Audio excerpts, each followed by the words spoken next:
गोटे बाइक रे जाउथिले 3 जण। तेबे एक हाइवा धक्का 2 जण बाइक आरोहींकर मृत्यु होइथबा बेले अन्य जणे गुरुतर अवस्था मेडिकल रे भर्ती होइछंती। एपरी मर्मन्तुत दुर्घटना घटी केन्दुझर जिला बामेबारी थाना अंतर्गत बड़ कालीमाटी छक निकटरे। एही दुर्घटना पर उत्त्यक्त लोक माने क्षतिपूरण दाबी करी पलासपंगा बामेबारी रास्तार बड़ कालीमाटी छक निकटरे रास्ता अवरोध करथिले। आउ दीर्घ 6 घंटा पर क्षतिपूरण मिलिबार प्रतिश्रुति पाई लोक माने रास्ता रुकरू ओहरी जाइथिले।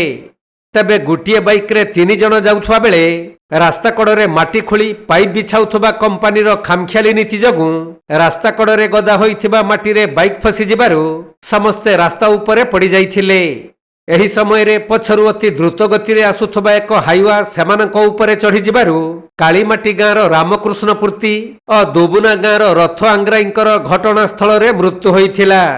आउ अति गुरुतर होइथिबा दोबुना गाँर चंदन बारिकंकु लोक माने उद्धार करी केन्दुझर धरणीधर मेडिकल कॉलेज को पठाइछंती।